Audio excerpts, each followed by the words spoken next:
नमस्कार दोस्तों, नहरा study hub YouTube channel में आपका स्वागत है।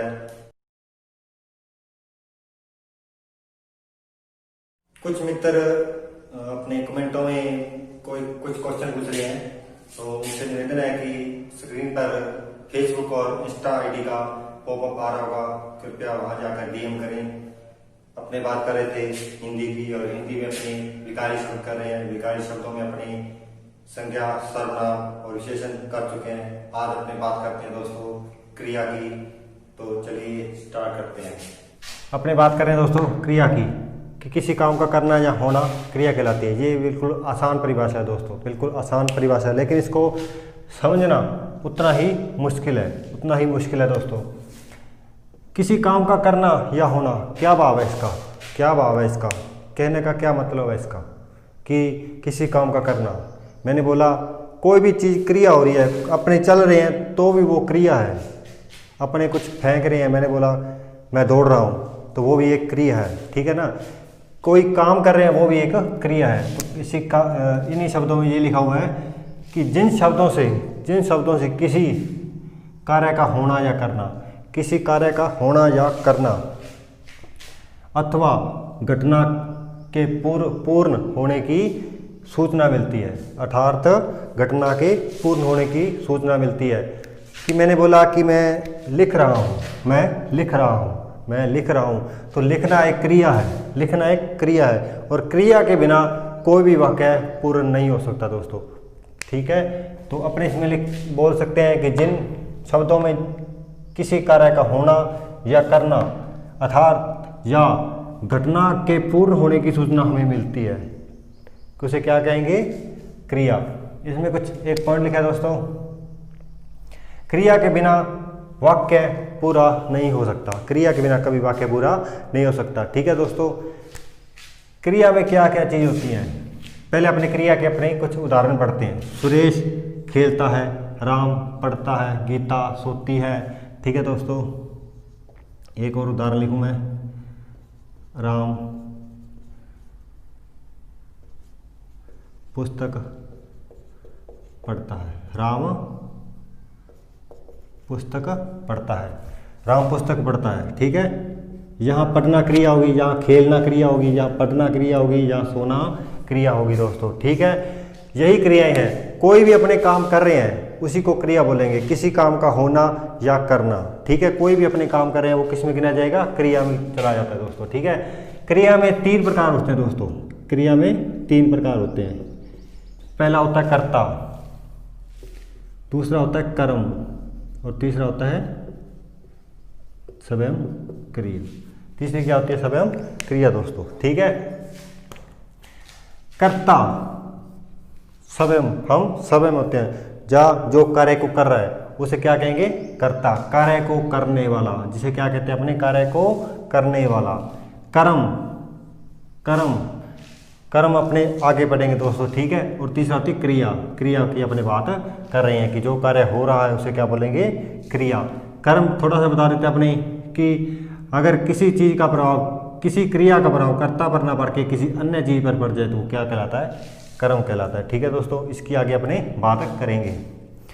आगे अपने बात करते हैं दोस्तों कि खेलना क्रिया होगी, पढ़ना क्रिया होगी, सोना क्रिया होगी, यहाँ पढ़ना क्रिया होगी, ठीक है। तो आगे अपने इसकी भेद की बात करें कि इसके कितने भेद होते हैं, तो छोटी कक्षाओं में अपने, या जहाँ तक अपने स्टडी कर चुके हैं, तो अपने यही सुना है कि इस क्रिया के सिर्फ 2 भेद होते हैं, अकर्मक और सकर्मक, जिसे अपने अकर्मकर और सकर्मकर क्रिया भी कहते हैं, ठीक है दोस्तों। लेकिन क्रिया के अगर अपने थोड़ा और अधिक अध्ययन करें, ठीक है, तो क्रिया के भेद होते हैं जो अपने देखते हैं। क्रिया के 2 भेद होते हैं, मुख्यतः क्रिया के 2 भेद होते हैं। कौन कौन से, पहला तो होती है सरल या मुख्य क्रिया, सरल या मुख्य, या दूसरा भेद क्या है, व्युत्पन्न क्रिया। अपने अभी तक यही जहाँ तक ही पढ़ा है, सिर्फ यहाँ तक ही पढ़ा है कि क्रिया के सिर्फ 2 भेद होते हैं, अकर्मक और सकर्मक। लेकिन थोड़े अधिक अध्ययन करें, अपने थोड़ा गहराई से अध्ययन करें, तो क्रिया के 2 भेद, जिनसे आगे इनके भेदों के रूप लिखेंगे। पहले क्रिया के जो भेद हैं, सरल या मुख्य क्रिया, दूसरी व्युत्पन्न क्रिया। ठीक है दोस्तों, अपने पहले बात करते हैं सरल क्रिया की। ठीक है, तो इसके सरल क्रिया के भेद होते हैं। सरल क्रिया में आगे दो भेद होते हैं, उनको कहते हैं अकर्मक क्रिया, दूसरी सकर्मक क्रिया। दूसरी क्या होती है? सकर्मक क्रिया। अकर्मक क्रिया अपनी आगे बात करेंगे दोस्तों, और सकर्मक क्रिया की अपनी बात आगे बात करेंगे। लेकिन उससे पहले अकर्मक क्रिया के भी अपने थोड़े भेद पढ़ लेते हैं कि कितने भेद होते हैं। अकर्मक क्रिया के दो भेद होते हैं दोस्तों, अपूर्ण अकर्मक। अपूर्ण अकर्मक यानी जो पूर्ण नहीं है, अकर्मक तो है लेकिन वो पूर्ण नहीं है। दूसरी अपनी पढ़ेंगे पूर्ण अकर्मक। पूर्ण अकर्मक, अकर्मक और पूर्ण अकर्मक, ठीक है, इनको एक ही बोला जाता है, और अपूर्ण। ठीक है दोस्तों, अकर्मक क्रिया कितने भेद होते हैं? दो। कौन से? अपूर्ण अकर्मक और दूसरी पूर्ण कर्म अकर्मक। ठीक है, आगे ऐसे ही सकर्मक क्रिया के भी दो भेद होते हैं दोस्तों। आगे ऐसे ही सकर्मक क्रिया के भी दो भेद होते हैं। अपूर्ण सकर्मक, अपूर्ण जो पूरी नहीं है, ठीक है, किसी न किसी शब्द की वो मांग करेगी। ठीक है, आगे पूर्ण सकर्मक यानी जो पूर्ण है, किसी वाक्य की मांग नहीं करेगा, वो वाक्य बिल्कुल पूर्ण होगा। ठीक है दोस्तों, इधर व्युत्पन्न क्रिया दोस्तों, ये है व्युत्पन्न क्रिया। व्युत्पन्न क्रिया के 6 भेद होते हैं। व्युत्पन्न क्रिया के 6 भेद होते हैं। पहला है प्रेरणार्थक क्रिया। प्रेरणार्थक क्रिया जो हमें प्रेरणा देगी, ठीक है, किसी कार्य को करने की। दूसरी पूर्वकालिक, जो पूर्व में क्रिया हो चुकी होगी। तीसरी होगी तात्कालिक। चौथी होगी समासिक क्रिया। पांचवी होगी रंजक क्रिया, और छठी होगी नाम धातु क्रिया। नाम धातु क्रिया इनकी बात दोस्तों बाद में करेंगे। पहले अपनी बात करते हैं अकर्मक क्रिया की। पहले किसकी बात करते हैं? अकर्मक क्रिया की। अकर्मक क्रिया में दोस्तों अपने बात करेंगे वे क्रियाएं जो बिना कर्म के होती हैं। वे क्रियाएं जो बिना कर्म की होती हैं। मैंने यहाँ बताया था दोस्तों, किसी भी वाक्य में 3 फैक्ट होते हैं दोस्तों। कौन कौन से? कर्ता, कर्म और क्रिया। अगर किसी वाक्य में कर्म नहीं है, कर्ता और क्रिया दोनों हैं, तो वो कौन सी क्रिया होगी? अकर्मक क्रिया। बिना कर्म के जो क्रिया होती हैं उनको क्या कहते हैं दोस्तों? अकर्मक क्रिया। उसके बाद अपने बात करते हैं कुछ इसी अकर्मक क्रिया में एक पॉइंट और की, वे क्रियाएं जिन्हें कर्म की आवश्यकता नहीं होती। कर्म की आवश्यकता नहीं होती। वे क्रियाएं जिन्हें स्वयं को कर्म की आवश्यकता नहीं होती, वे बिना कर्म के ही वाक्य को पूर्ण कर देती हैं। ठीक है, वो कौन सी कहलाती हैं? अकर्मक क्रियाएं। इसमें क्रिया का भोग स्वयं कर्ता द्वारा किया जाता है। इसमें जो क्रिया का भोग है वो स्वयं कर्ता द्वारा किया जाएगा। इसमें क्रिया का वो कर्म ना करके कर्ता स्वयं करेगा, तो क्या कहेंगे उसको? अकर्मक क्रिया कहेंगे। इसमें कुछ पर्टिकुलर कुछ क्रियाएं हैं जो हमेशा अकर्मक ही रहती हैं। कुछ मैंने लिखी है यहाँ पे। चलना क्रिया हमेशा अकर्मक रहेगी। फिरना, आना, दौड़ना, भागना, नाचना, सोना, लड़ना, कूदना, हंसना, रोना आदि कुछ और भी क्रियाएं हैं जो हमेशा अकर्मक क्रिया में गिनी जाती हैं। ठीक है दोस्तों, तो इसमें अकर्मक क्रिया में अपने कुछ एग्जाम्पल देखते हैं या कुछ उदाहरण देखते हैं। मैंने बोला हवा चल रही है। हवा चल रही है। क्या चल रही है? हवा। इसमें क्रिया क्या है? चलना। ठीक है, इसमें क्रिया क्या है? चलना। राम आ रहा है। राम आ रहा है। ठीक है दोस्तों, ये तो है कर्ता, कार्य को करने वाला। ये होगी दोस्तों क्रिया, और ये सहायक क्रिया के रूप में गिनी जाती है दोस्तों। ठीक है, राम ने कोई कार्य किया। राम ने कार्य किया क्या? आने का। राम ने कार्य किया आने का, तो उसका जो भार है, जो कार्य हो रहा है, वो खुद स्वयं ही कर रहा है। वो आ रहा है, स्वयं ही आ रहा है, ना कि किसी के द्वारा आ रहा है। वो स्वयं ही आ रहा है। उसके जो कार्य का भार है वो खुद पर ही पड़ रहा है, यानी राम आ रहा है। ठीक है, राम आ रहा है। ठीक है, इसमें कोई कर्म नहीं है। इसमें क्रिया का भाव, क्रिया का भार स्वयं कर्ता पर पड़ रहा है, तो किसमें चली जाएगी? ये अकर्मक में। मोर नाच रहा है। मोर ने क्रिया की, नाचने की, और नाच कौन रहा है? मोर स्वयं। तो किसमें चला जाएगा? वो अकर्मक में। जिस कर्ता का भार, जिस क्रिया का भार कर्ता पर स्वयं पर पड़े, वो किसमें चली जाती है दोस्तों?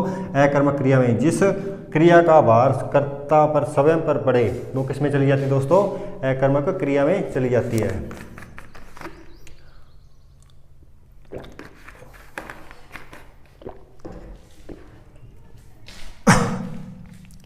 रवि सो रहा है। रवि ने क्रिया की, रवि ने क्रिया की, क्या क्रिया की? सोने की। लेकिन सो कौन रहा है? रवि स्वयं ही सो रहा है, रवि स्वयं ही सो रहा है। तो क्रिया का भार स्वयं रवि पर ही पड़ गया, क्रिया का भार स्वयं रवि पर ही पड़ गया।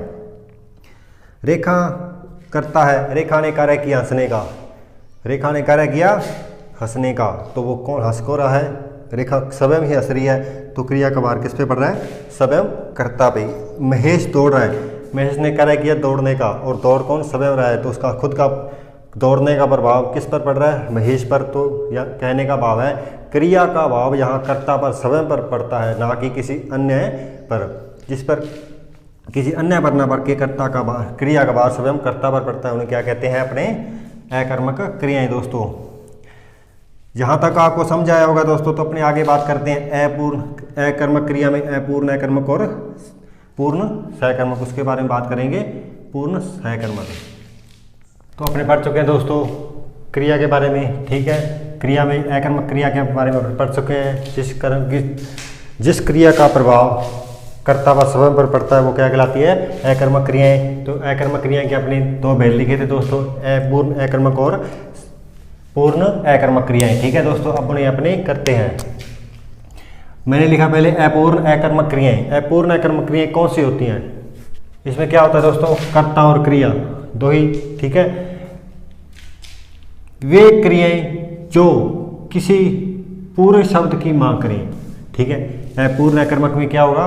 वे क्रियाएं जो किसी पूरक शब्द की मांग करेंगी। क्रिया मैंने क्या बोला दोस्तों? अकर्मक क्रिया, अकर्मक क्रिया में दो ही चीज होती है, एक कर्ता होता है, क्रिया होती है। अगर कर्ता और क्रिया दोनों है तो वो अकर्मक क्रिया है और वाक्य पूरा है। लेकिन अकर्मक क्रिया में क्या होगा? कर्ता भी होगा, क्रिया होगा, लेकिन फिर भी वो एक पूरक शब्द की मांग करेगा, वो वाक्य एक पूरक शब्द की मांग करेगा। आगे पढ़ लिखा है, जब क्रिया से पूर्व में कर्ता से संबंधित कोई, जब क्रिया से पूर्व कर्ता से संबंधित कोई संज्ञा या विशेषण रखा जाए वहाँ अपूर्ण अकर्मक क्रियाएं होती है। दोबारा फिर गौर कर लेना दोस्तों, अकर्मक क्रियाएं क्या होती हैं? जिसमें कर्ता और क्रिया दो ही चीजें होती है, ठीक है दोस्तों। अब मैंने लिखा राम है, यहाँ कर्ता भी है दोस्तों, कर्ता भी है क्रिया भी है, और है यानी इज, ठीक है। राम कर्ता भी है और क्रिया भी है, लेकिन राम है, क्या आपको वाक्य पूर्णता का भाव आ रहा है? नहीं दोस्तों, ठीक है। तो राम मैंने लिख दिया, कुछ भी लिख लो अपने, राम अध्यापक है, लिख दिया राम अध्यापक है। अब वाक्य में पूर्णता आई है, वाक्य में पूर्णता आई है। किसी विशेषण या संज्ञा शब्द की मांग करती थी उसने, संज्ञा या विशेषण शब्द की मांग करती थी, ठीक है दोस्तों। अब इसकी जो विशेषता है कि वो अध्यापक है और वाक्य पूर्ण भी हो रहा है। वाक्य पहले अकर्मक जरूर था, लेकिन एक पूर्णता का भाव हो रहा था, उसमें एक पूर्णता का भाव हो रहा था। राम कर्ता भी है और है क्रिया भी है, और कर्ता और क्रिया जिसमें होते हैं वो अकर्मक क्रियाएं होती हैं, बिल्कुल जी अकर्मक क्रियाएं हैं। लेकिन अपूर्ण अकर्मक क्रियाएं, इसमें एक पूर्ण शब्द की मांग हो रही है दोस्तों। उसके बाद मैंने बात की लड़का है, कर्ता भी है, इसमें क्रिया भी है, तो कहने का भाव है इसमें अकर्मक क्रियाएं हैं। तो इसमें क्या हो? अब इसमें अपूर्णता का भाव क्या है कि वाक्य में पूर्णता नहीं दिखाई दे रही। अपूर्ण तो है, अकर्मक तो है, लेकिन इस वाक्य में पूर्णता का भाव हो रहा है। तो मैंने कहा राम अच्छा है, राम लड़का है, मैंने कहा राम लड़का अच्छा है, ठीक है। अब वाक्य में हाँ पूर्णता का भाव अपने को हो रहा है, ठीक है दोस्तों। अब मैंने कहा राम है, मैंने कहा राम है, तो वाक्य में पूर्णता का भाव, अपूर्णता का भाव हो रहा है। क्रिया कर्ता और क्रिया दोनों है, फिर भी वाक्य में अपूर्णता का भाव हो यहाँ वहाँ अकर्मक क्रियाएं, अपूर्ण अकर्मक क्रियाएं, अकर्मक जिसमें क्रिया नहीं, कर्म नहीं होता, कर्म नहीं है जी, और जिसमें कर्ता और क्रिया दो ही चीजें होती हैं, कर्ता और क्रिया दोनों है, लेकिन किसी पूरक शब्द की मांग कर रहा है, लेकिन वह वाक्य किसी पूरक शब्द की मांग कर रहा है। तो राम अच्छा है, ठीक है, राम अच्छा है, ये भी इसकी पूर्णता का भाव हो रहा है। अब मैंने कहा लड़का निकला, कर्ता हो गया लड़का, क्रिया होगी इसमें निकलना, क्रिया भी होगी, तो क्या हो रहा है? वाक्य अकर्मक वाक्य है, वाक्य अकर्मक है, लेकिन अकर्मक अपूर्ण है, किसी पूर्ण वाक्य पूर्ण शब्द की मांग कर रहा है, वाक्य किसी पूर्ण शब्द की मांग करेगा। तो मैंने कहा लड़का होशियार है, मैंने कहा लड़का होशियार है, लड़का होशियार है। तो क्या हो गया दोस्तों, ये अपूर्ण था और किसी विशेषण या संज्ञा शब्द की इसने मांग कर ली और मैंने वो विशेषण या संज्ञा शब्द इसमें रख दिया, तो वो किस में चला गया, अपूर्ण में। अपूर्ण था, लेकिन जब मैंने संज्ञा या कोई विशेषण उसके बारे में लिख दिया, यहाँ रख दिया, तो किस में चला गया, वो पूर्ण अकर्मक में चला गया। ठीक है दोस्तों, अब ये पूर्ण हो गए। ठीक है दोस्तों, यहाँ तक आप समझ आया आपकी कि वाक्य में कर्ता भी है, क्रिया भी है, लेकिन फिर भी वाक्य एक पूरक शब्द की मांग करेगा जिससे वह वाक्य पूरा होगा। ठीक है दोस्तों, आगे अपनी बात करते हैं पॉइंट नंबर 2 की। अकर्मक में दूसरा पॉइंट है पूर्ण अकर्मक क्रिया। पूर्ण अकर्मक क्रिया, कर्ता व क्रिया आने पर वाक्य में जहां पूर्णता का भाव हो, कर्ता और क्रिया आने पर जहां वाक्य में पूर्णता का भाव हो। ठीक है, कर्ता होगा, विशेषण होगा, उसकी क्रिया होगी। ठीक है, बच्चा दौड़ रहा है। ठीक है, अब कोई भी वाक्य में कोई अपूर्णता दिख रही है, नहीं दोस्तों, कोई अपूर्णता नहीं दिख रही, वाक्य अपना पूरा है, तो ये सही है। राम पढ़ रहा है, अब मैंने कहा राम रहा है, राम रहा है, तो ये अपूर्ण हो गया। अब मैंने कहा राम पढ़ रहा है, राम पढ़ रहा है, तो ये पूर्ण वाक्य हो गया। इसमें भी पानी बह रहा है, पानी बह रहा है, तो ये एक पूर्ण वाक्य है दोस्तों। ठीक है, कहने का भाव है कि इसको समझ लेना, ये आपके अपने आप समझ आ जाएगा, ये इसको समझ लेना, ये अपने आप आपके समझ में आ जाएगा। अब अपने बात कर रहे थे अकर्मक में। ठीक है, अकर्मक अपना पूरा हो गया, उसके बाद अपने बात कर रहे हैं सकर्मक की। सकर्मक क्रियाएं, सकर्मक क्रिया। अकर्मक क्रिया में दोस्तों अपने क्या किया था, अकर्मक क्रिया में कहा था कि जिसमें कर्ता होगा और कर्म, दो ही चीजें होगी। ठीक है, इसके अलावा कर्ता का क्रिया का प्रभाव कर्ता पर पड़ेगा।